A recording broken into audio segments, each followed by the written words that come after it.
Like I said earlier, they actually had odds that, she was like third or fourth in the betting odds to be MVP of the WNBA. That's such a slap in the face to every WNBA player. It's unbelievable. Revenge doesn't always roar. Sometimes it whispers. One decision, one word, and suddenly an empire crumbles.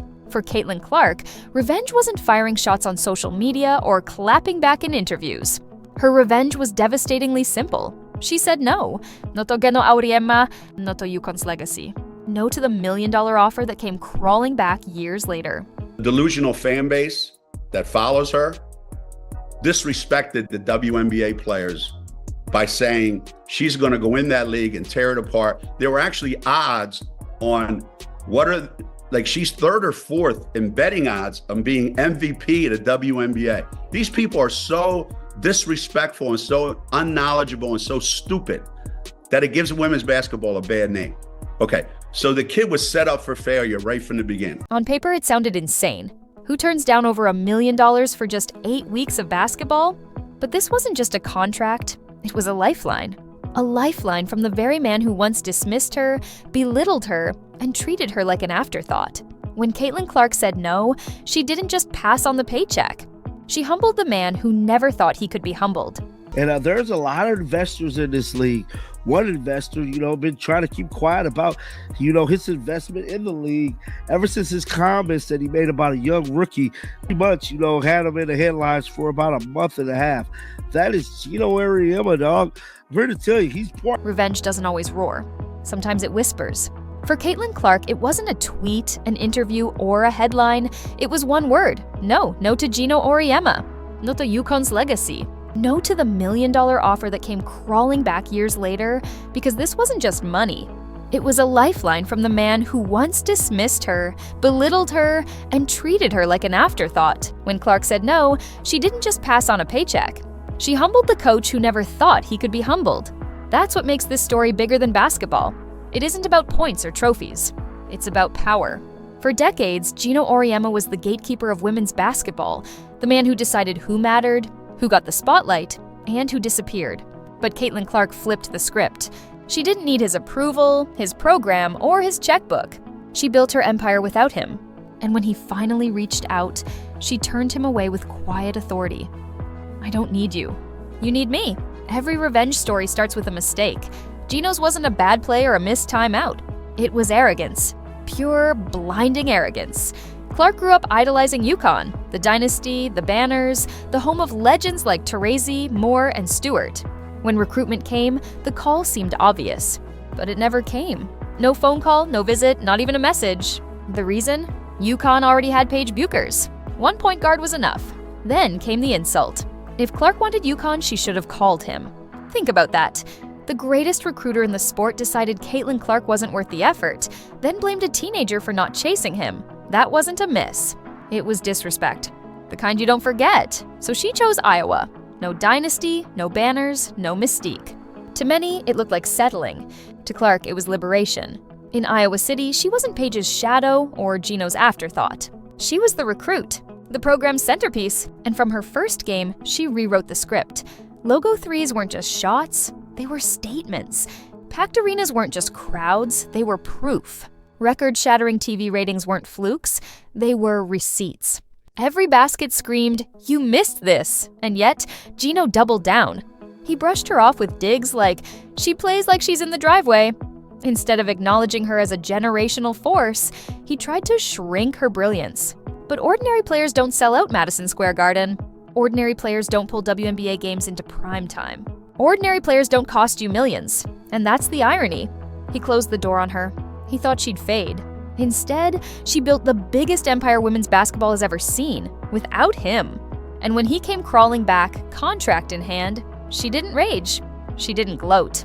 She simply said no. And that one word cost him more than a championship ever could. Tried to make the most of Caitlin Clark not playing by hinting everything, and Geno's words weren't subtle.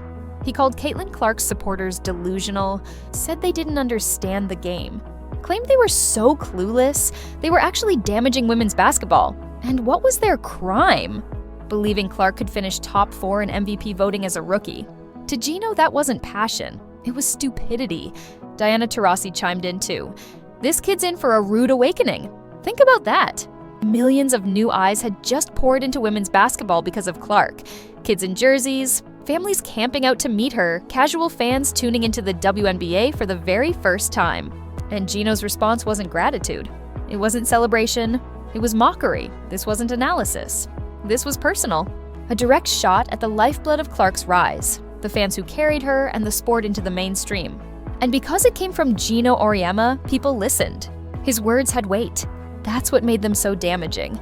By dismissing her fans, he wasn't just underestimating them. He was underestimating her. He was saying the hype wasn't real, the success wasn't sustainable, and that in the end, he'd be proven right, but he wasn't. Not even close.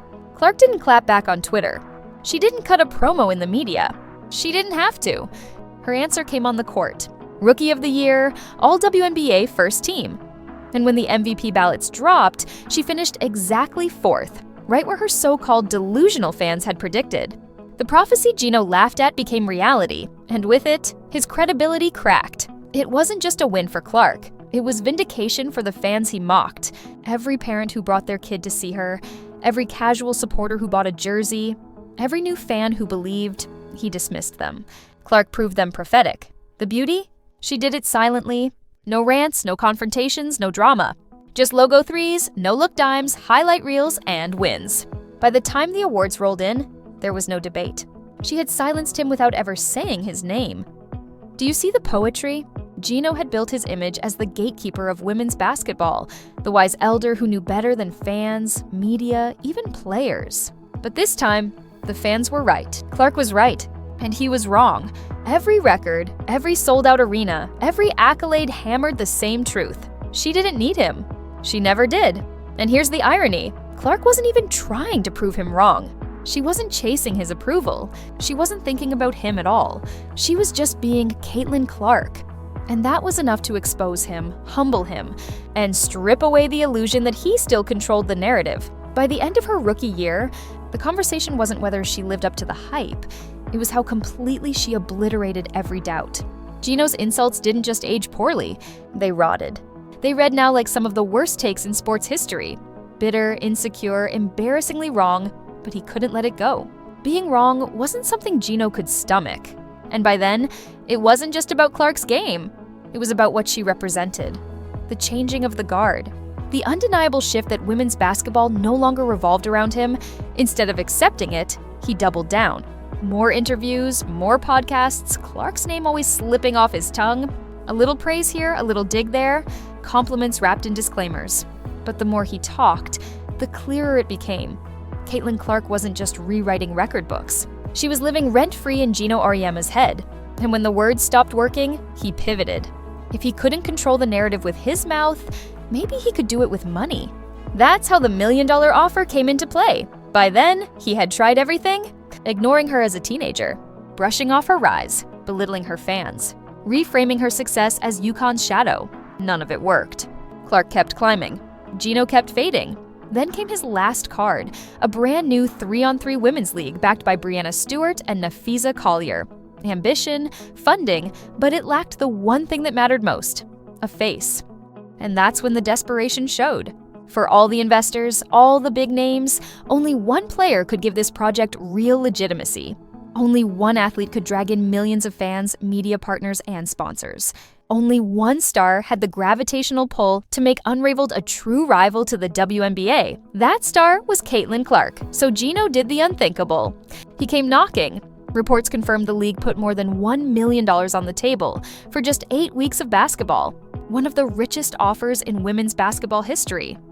Let that sink in. The same coach who wouldn't even pick up the phone during her recruitment was now dangling 7 figures, practically begging for her to save his league. The same man who told the world her hype wasn't real was suddenly trying to monetize it. The same coach who called her fans delusional now needed those same delusional fans to stream his games, buy his tickets, and keep his vision alive. The irony? Delicious. Her answer was swift and devastating. No explanations. No hedging. No hesitation. Just one word that carried more weight than all of Geno's interviews combined. No, she didn't need his money. She didn't need his platform. She didn't need his approval. The same man who once brushed her aside was now asking for help, and she declined with a grace that cut deeper than any clapback ever could. With that one rejection, the humiliation was complete. Geno Auriemma, the so-called gatekeeper of women's basketball, was reduced to dangling a fortune in front of the very player he once dismissed.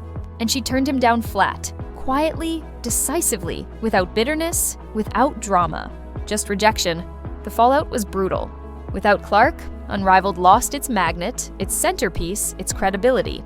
That $1 million offer no longer looked like a show of power. It looked like desperation. The league needed her far more than she ever needed it. And when she walked away, the hype collapsed before it even began. Fans knew exactly what they were witnessing. Social media lit up with laughter and mockery, clowning Geno for thinking Clark would ever save him after years of disrespect. The chess match he thought he was orchestrating ended in a single move. And Clark didn't even break a sweat. She didn't rant. She didn't drag him. She didn't even acknowledge him beyond her decision. She just walked away. And that silence hurt more than any words could. Here's the truth. Geno's era is over. His power is gone. And Caitlin Clark didn't just dethrone him, she torched the throne entirely. For decades, Geno and the old guard decided who mattered in women's basketball. They controlled the pathways, the narratives, the opportunities. If you wanted to be great, you had to go through them. But Clark shattered that model. She didn't need UConn's banners to validate her. She didn't need Geno's blessing to shine. She built her empire from scratch. And in rejecting his $1 million offer, she sent a clear message. The future belongs to the players, not the gatekeepers. That's why this stings so deeply for him. His biggest mistake wasn't ignoring Clark as a recruit, it was believing the sport couldn't grow without him. He thought he was indispensable. She proved he was irrelevant. And the humiliation doesn't just belong to Geno, it's a warning shot to every coach, every executive, every power broker still clinging to the illusion of control. Clark's rejection wasn't just personal revenge, it was cultural, a line in the sand between the old guard and the new. She showed an entire generation of athletes that they don't need permission, validation, or approval to lead. They have the fans, the numbers, and the star power to chart their own path. And she proved it with the simplest weapon imaginable, a single no. So maybe the old saying is wrong. Maybe revenge isn't best served cold. Maybe the sweetest revenge is served quietly, with calm finality, in the form of one rejection that exposes just how desperate your enemy has become. Caitlin Clark didn't just reject a contract. She rejected Geno's system, his authority, his entire worldview. And in doing so, she didn't just win. She changed the game. Do you think Geno deserved it? Let us know down in the comments. Like, subscribe, and turn on all notifications so you never miss out.